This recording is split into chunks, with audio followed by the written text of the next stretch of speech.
Hey everyone, sorry it's been so long since I checked in last time. I think it's been almost actually a month since I've checked in with you guys, and that was after Glacier. So this will be probably a little bit longer of a video, or I'll chop it up into two for you and hopefully keep you entertained. So currently right now I am in Ohio. I just got to Ohio today. Specifically, I am in Bellevue. Tomorrow I will be in Cleveland, to give you some perspective. So I last let you off after Glacier. So to keep this not too long, Eastern Montana was pretty flat, pretty dry. Not a lot of trees, but it was an interesting switch from after Glacier. North Dakota was very similar. There was tons of rolling hills and fields of grain, not very many trees, and some very kind of dusty, deserty parts of it as well. I think that was probably where I was most concerned about my water intake.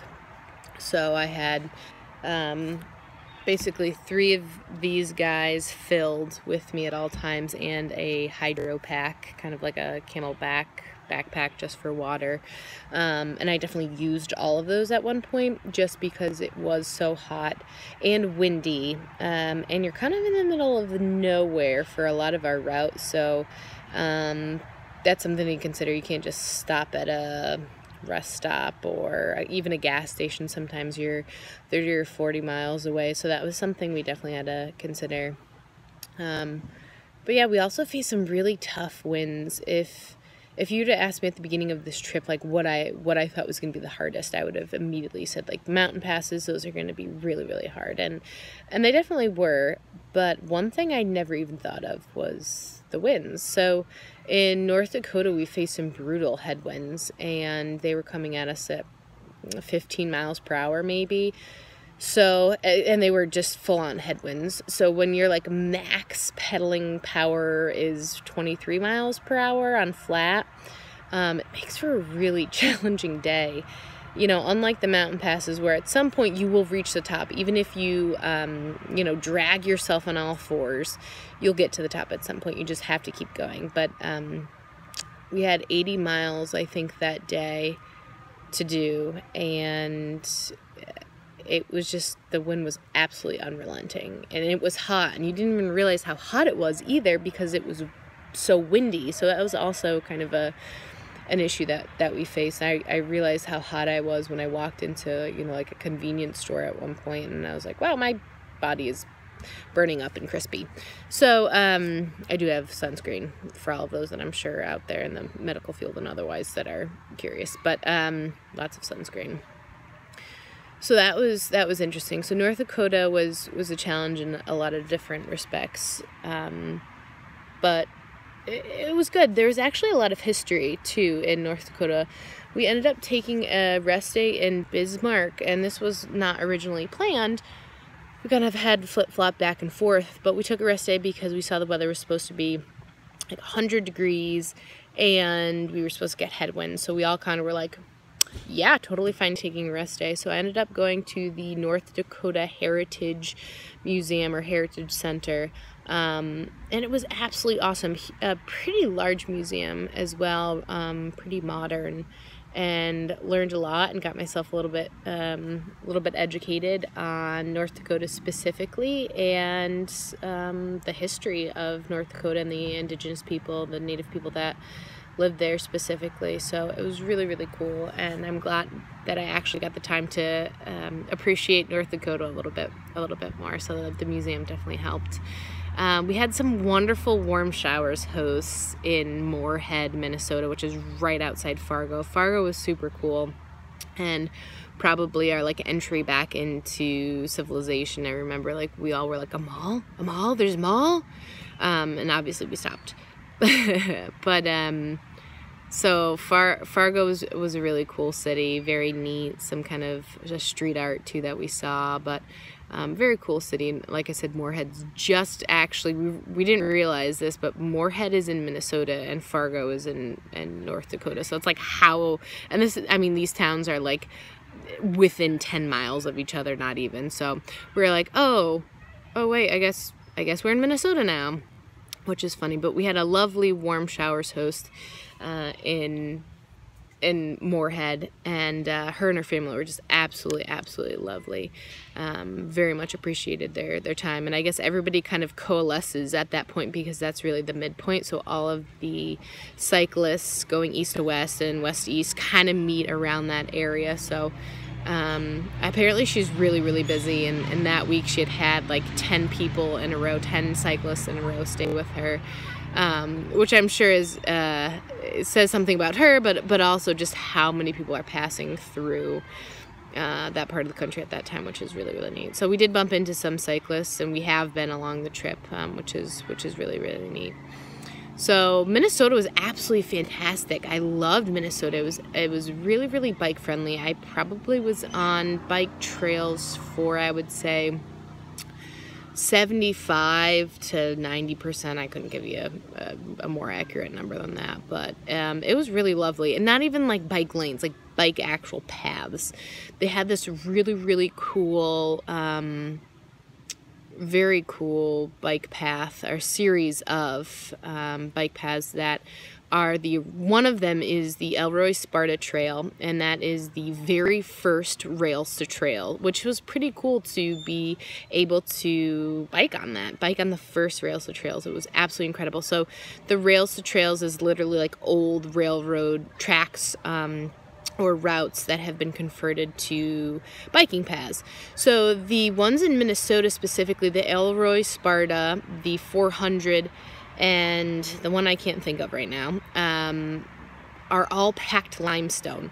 So they're not paved. So originally I was like, I'm on bicycling, road bicycle tires, which are very narrow. I'm like, this is it's like a very fine gravel. So I was kind of worried it was going to be like biking through sand, and it really wasn't. It was absolutely incredible. If you kind of closed your eyes, I didn't. If you closed your eyes while biking, you would think at many parts in the trail it was paved. That was just how packed it was from all of the freight trains going over from years and years.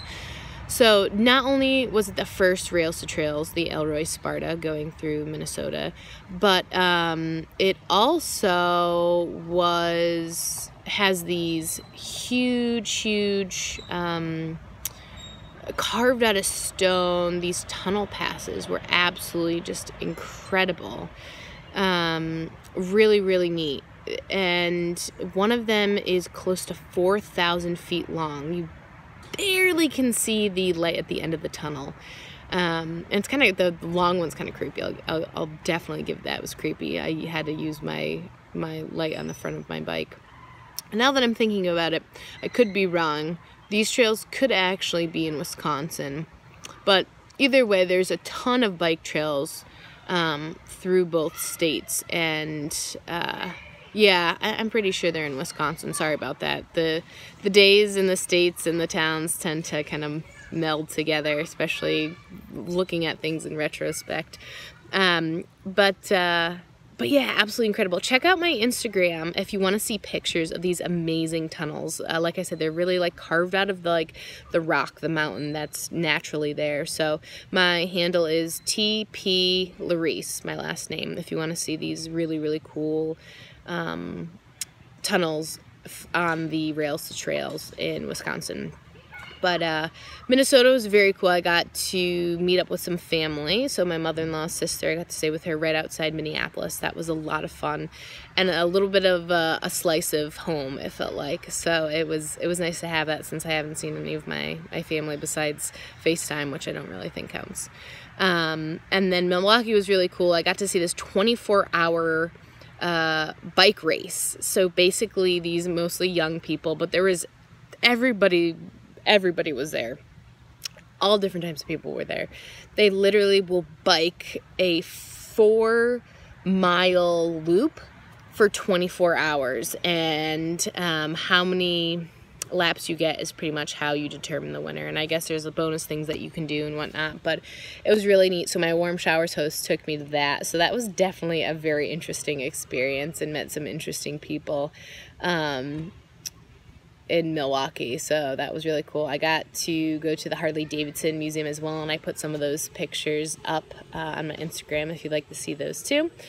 And yeah, so it was really cool. I've definitely been able to, now that I'm kind of in more populous areas, check out some other really interesting museums and sites and things like that. But if you want to see pictures and video clips, I suggest you go to my Instagram. That's TP Larice, and check it out. I've seen some interesting animals along the way as well, so I have, I think, a couple of clips on some cool animals there too. Michigan was awesome. Basically, Minnesota and Wisconsin literally flew by. Oh, I did eat cheese curds too. I never had cheese curds from Wisconsin. I know a lot of people were talking about the cheese curds, and people who know me know I love beer, cheese, and ice cream. So I got a decent amount of all of those things in Wisconsin. But yeah, love the cheese curds. So shout out to the dairy land that is Wisconsin. I ended up taking the ferry from Wisconsin over Lake Michigan into Michigan. So it comes out of Milwaukee and it goes into Muskegon. So I know some people are like, wait, isn't that cheating? I mean, if you want to call it cheating, that's fine. But this ferry has been taken, I think, by the last 2 years, the riders in the groups from the last 2 years. So it was a beautiful ferry. It was a 2.5-hour ride. It was really, really nice. And then as soon as you get off the ferry, you have this awesome, like, bike path that you immediately jump on, and you are literally like inches away from the water of Lake Michigan, which is absolutely beautiful on this bike path. So it was a really great ride, and I met some amazing people actually on that ferry. So Carol and John, they were absolutely lovely. They were cyclists as well. They were going to Grand Rapids, as was I, and they let me tag along with them and let me talk their ear off. So I appreciate them letting me tag along and chatting with them too. So it's been absolutely wonderful just to meet some really, really cool people. Yeah, so Michigan went by really, really fast. I ended up staying a few days actually with my very, very close friends in Ypsilanti, which is right outside Ann Arbor, and had an absolute blast with them.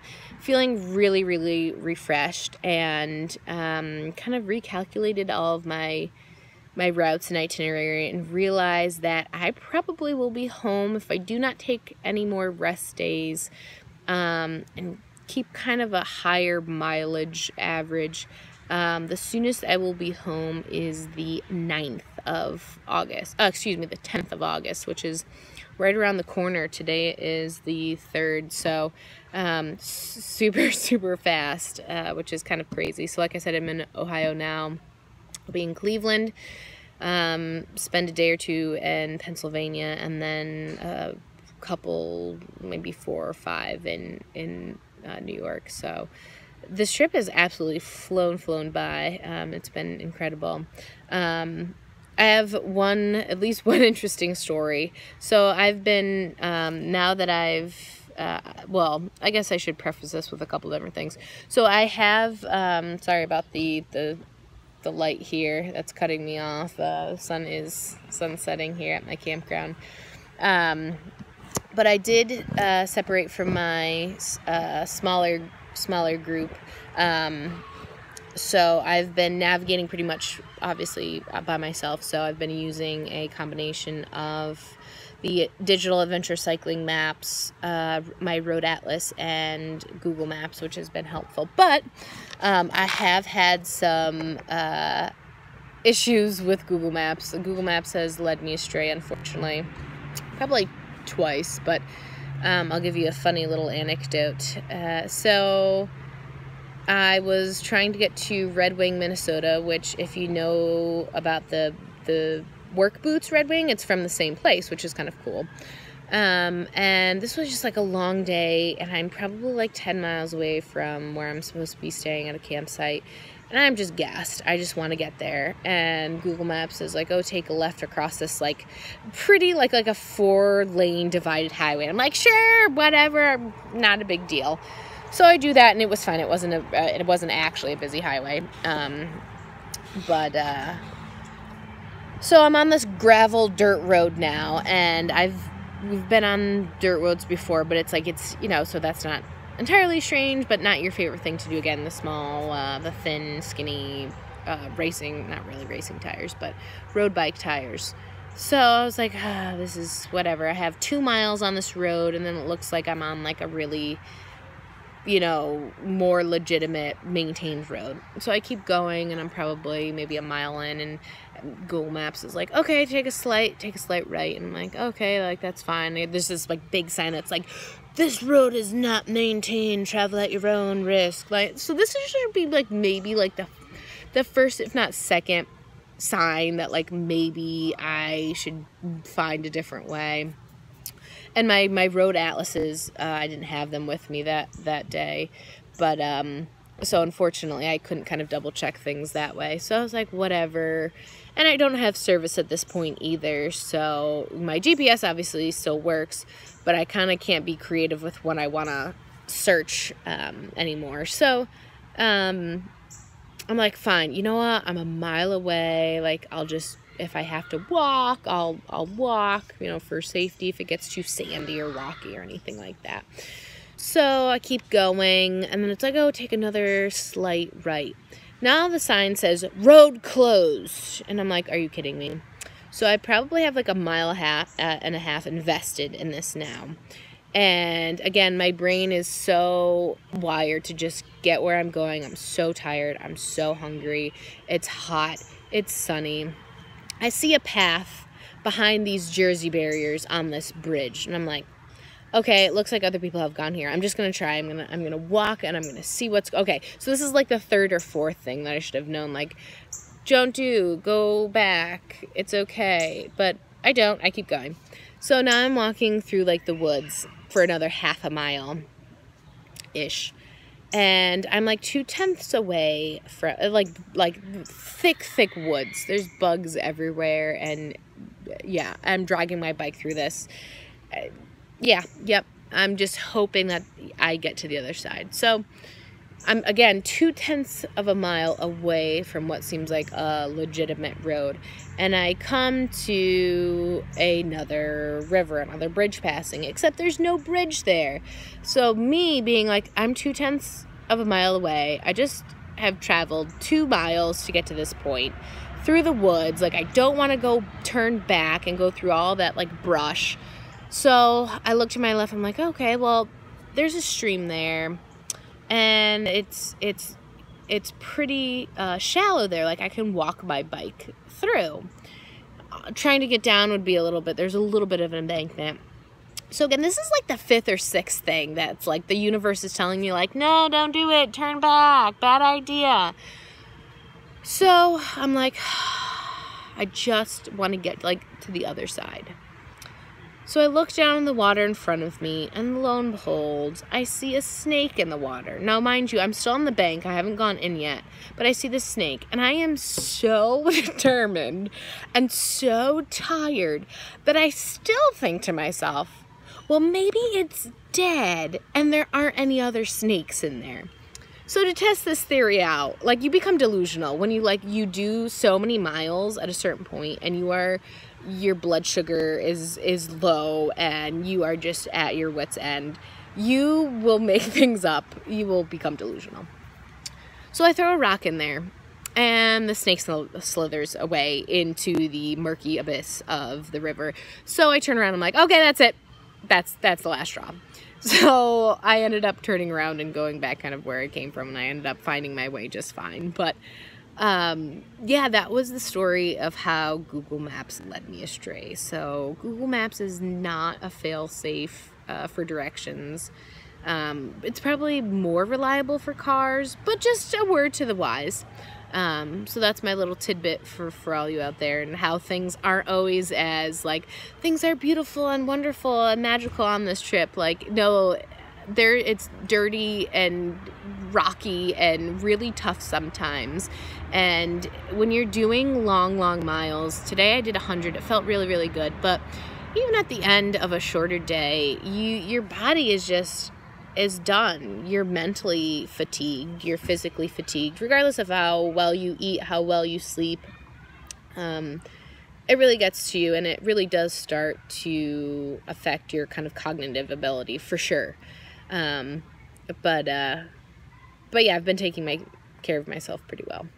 Even in the morning you can have issues, so I'll give you another example. So I've fallen a couple times, mostly during the Cascades when I was clipped in, and you know, you're on a grade that's like that steep and you're going sideways, and then you just overcompensate. I've kind of flopped over, but I would say probably about a week ago maybe, I was clipped in, pedaling up a hill, downshifting, and my chain actually jumped the front chain rings. So my chain actually came off of the gears. So obviously if you're pedaling and your chain isn't hooked up to your gears, you're not gonna go anywhere. For those of you who have never had this happen to them before, it sucks, especially if you're going uphill. So I'm no longer going uphill anymore. I'm staying, I guess, pretty stagnant. So I'm like, oh shoot, I'm trying to unclip my foot from the pedals because I have clipless pedals. So that means I pretty much stay in the pedals unless I torque my foot and angle my foot out to pop them off. I couldn't unclip fast enough, unfortunately, and landed square on the curb. So my hip made like direct contact, unfortunately, with the curb. I went over, luckily not into the road, and I was on a not very busy road whatsoever. But I pretty much felt like a carrot stick that was snapped in half. So I still have a lot of soreness, not really sure what's going on. Had a nice bruise from that, but feeling better kind of each day. But like I said, after, you know, 7 days, it's still kind of there. So we'll see what's going on with that when I get back. But yeah, definitely that day was rough. That happened in the beginning of my day, and it was really painful to try and finish out that day. So, but some ibuprofen definitely helped. I think, yeah, I took some Tylenol as well concurrently, and that definitely helped for sure. But so yeah, you know, I think we all, you know, I haven't been keeping up with our blog too much lately, our written blog, but it's always nice to share the beautiful, miraculous things that happen. And of course, those are the big things that are worth sharing. But just to give you a glimpse of how not everything is always as beautiful and wonderful, and you know, you get to your destination every day. Yeah, no, it can be very hard work sometimes, but it has been really rewarding, and it's wonderful to be a part of such an awesome endeavor. Oh, and a big shout out to the first and second cohorts. So John, Pat, Brian, Josh, Zach, congratulations guys, it's awesome. So they finished I think last Sunday or Monday. Big shout out to them. They both went up through Canada. I actually am going down. I won't be going the same route than them, so I'll definitely be taking a little bit longer than they did. But super proud of you guys. I hope you had an amazing time. It looked like both groups had a blast, and really proud. And yeah, pretty awesome. So home stretch here. I will probably do another post for you guys. I'm sorry this one's so long. I've been staying with some amazing warm showers hosts, so those folks have been keeping me pretty busy whenever I get to where I'm going. I ended up staying with an inductee into the Wisconsin Bicycle Hall of Fame. This particular gentleman has ridden some of the routes of most of the routes of the Tour de France, and I actually got to watch this year's Tour de France, about 2 of the stages with him, which was pretty awesome. I have been visiting a handful of bike shops just to make sure my bike's doing well. Obviously, after I fell, I took it in to make sure that I didn't have any more gear issues, or chain issues, I should say, popping off. So I visited the bike doctor. Highly recommend those guys, the bike doctor. So I forgot the actual town that they're in, but they're outside of Cambridge, so outside of Milwaukee, I believe, not too far. So they're obviously in Wisconsin. Great guys. Ended up meeting, so really interesting. All the guys there were really great. The mechanics there were wonderful. So they fit me right in, took care of my bike, and they also had beer on tap and bottled beer in the shop, which was pretty awesome. So as this particular gentleman is serving me a beer, I end up finding out that he's an emergency room physician, and I'm like, oh my god, that's what I want to be when I grow up. So it was really cool to talk bikes with him and talk medicine, and yeah, it's been awesome. I think the people that I've met on this trip have been one of the coolest experiences that I've had. Like, obviously seeing the country is awesome, but I think something that surprised me so much is how many amazing people that I've got to meet. Yeah, and have shared their stories with me. Some of them sad, some of them triumphant, some of them funny or warm, but it's been so incredible to get a glimpse into other people's lives and have them share a little bit of that with me.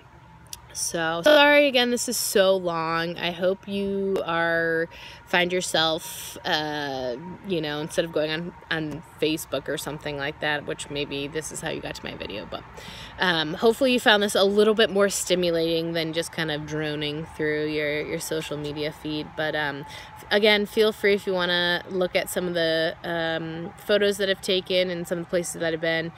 Look me up on Instagram, TP Larice.